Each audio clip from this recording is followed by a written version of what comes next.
Hey y'all, it's me again. I'm coming on today because yesterday I had a very profound, I would say, meditation slash communication conversation with y'all. And I got this beautiful sentence, this line, and it is a very basic line, but I feel like if people focus on this line and start to embrace this sentence that I have up here, this will connect you closer. And I think as those that are self-embodiments here, trying to show people how to reconnect with their all I am empowered self, that is the key.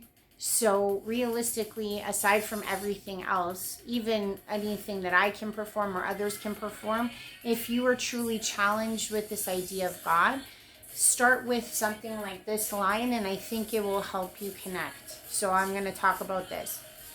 So if you see here, I don't draw very well, but I have a person and I have, like a euphoric, I guess, energy body surrounding them. And then there's like this all-encompassing oversoul. Obviously, this is not what it looks like, but that's the best I could like kind of, specify this. So this all-encompassing oversoul is the I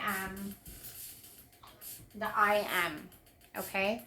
And what that means is, like, for those of you that did watch my videos from the beginning, I've been blessed, and I've had a true and deep understanding of Mother, Father, God, of the all. And the one thing I can say that I was told and have always been told is that I am that I am.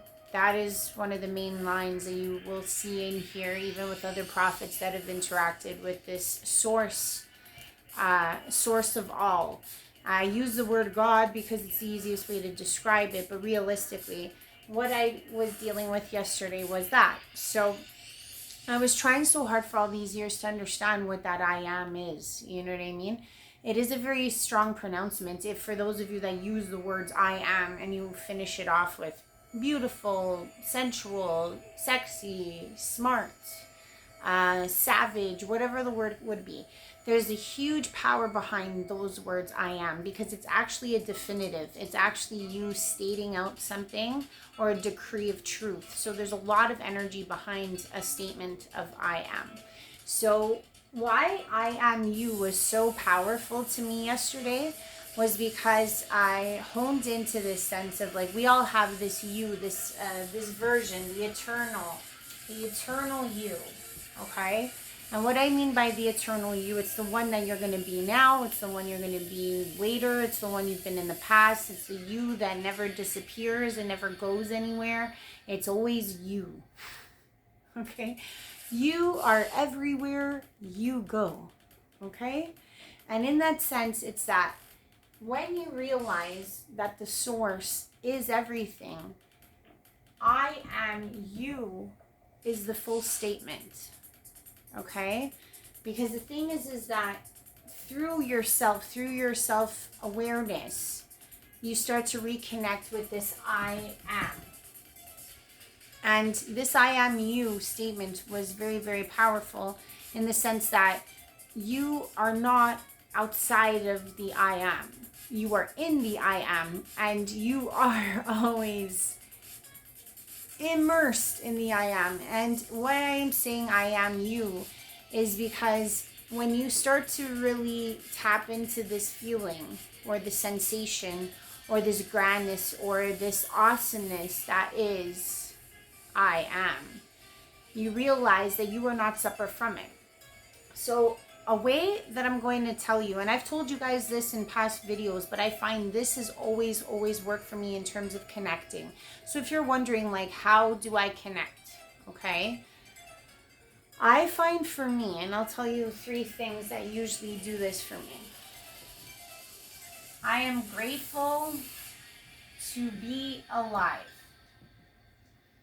I am grateful for my son. I am grateful for my healthy family. So you might be saying to yourself, okay, this doesn't apply to me, but everyone has these things that they're truly grateful for.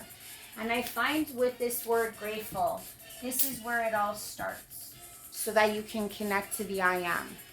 Because the thing is that when you're working in the now, especially the now, when you actually talk, take a second to stay solemn, to breathe, to acknowledge where you are in the world at this present moment.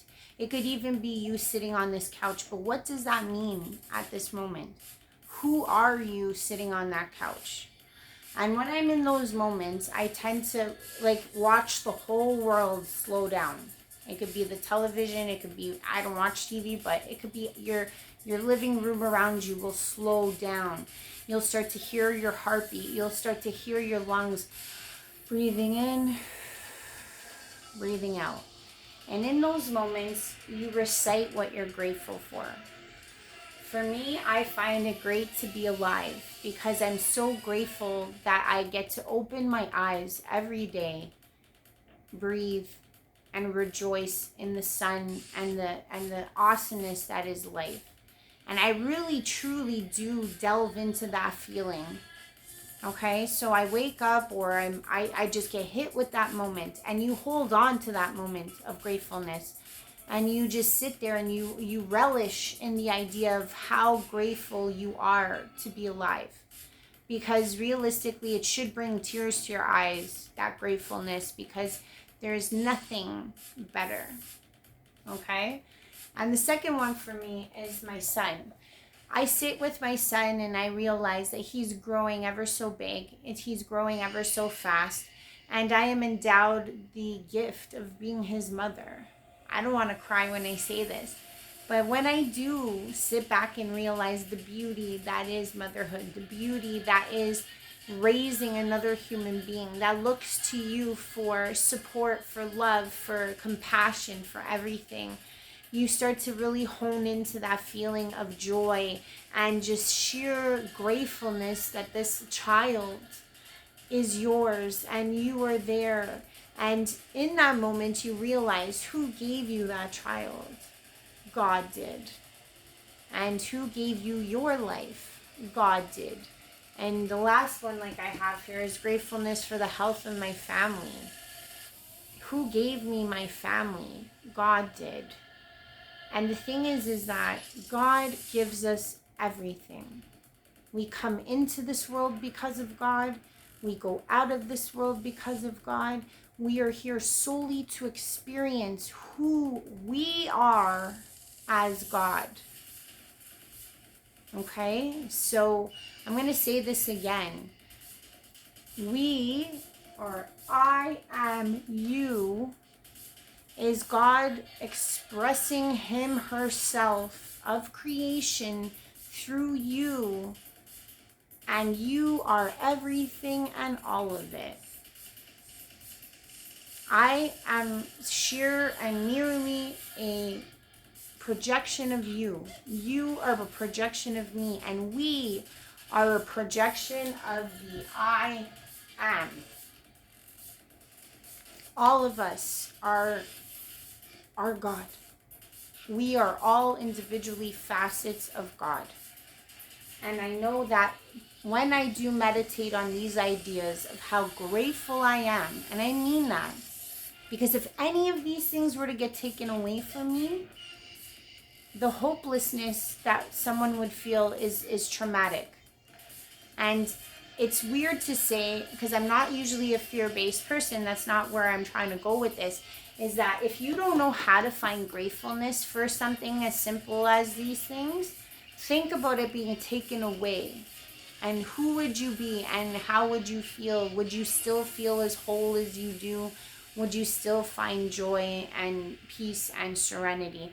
And the answer is probably not that likely, because these things, these creations of gratefulness that are made within you are who you are, and they make you joyful and happy and excited and passionate and jovial. And the thing is that we don't realize or give enough homage to where it comes from. This creation, this gratefulness, meditate on that, and you will start to realize that you start to embody this eternal you, and that you are God. God is you. We're not separated. We're not separate. Everything, and I mean everything, is God. The air, your dog, the bugs, the plants, everything energy based. We are all energy based in a sheet of golden beauty that we just can't see. It's this like concrete idea that there's no separation. And the thing is that fear starts to melt away the more you realize that you are part of this and that you are not apart from this. So I just wanted to talk about that, because this gratefulness will bring you there. Stop thinking about all the stress, stop thinking about all the things you don't have, and focus on what you do have and what makes you happy. For me, it's those three things. So I use those as tools to connect. So I hope this helps. I just wanted to talk about this because this I am you line came yesterday when I was really like starting to hold into the fact that my son is getting bigger and there's going to come a day that he's going to be a grown man. There's an existing grown man son of mine already where I don't even exist. All through time, there's a younger version of my son that exists, and there's a soon, ever growing son that exists in front of my eyes at this present moment. But we exist in all time frames. So the thing is that in its entirety, I am blessed to have my son. It doesn't matter at what stage of life, but I am definitely very, very grateful to be there for these moments in time that I have him as this little boy full of joy. And when you think of those things, that's where you see that you were given everything by God. For none of this would exist without them. Her, him, it, all, I am you. Bye for now, guys. I hope that helped. Oh, if you do like what I'm saying, please subscribe, please share. But I really feel like we need to tap into this ultimate you that is I am. Because once we do that, we take back our power. We realize we were never, ever apart before. We will never be apart again. And we will rise up together as this awesome crew of God fleet on this planet. Because we were never meant to suffer. We were never... Would you make yourself suffer? Would you take anything away from yourself? Your best you? The answer is no. The best you would always give you everything. The best you would always give you whatever form of joy. And don't think of this in an egoic sense, because that's not going to make you happy. What really makes you happy is those endearing, beautiful moments of life. And you would always give that to yourself. So think about that. Start thinking in the possibilities versus the negativities. Because if you are the ultimate creator of your life, you can prosper and have it all. And I'll leave on that. Have a good night, guys. Love you. Bye.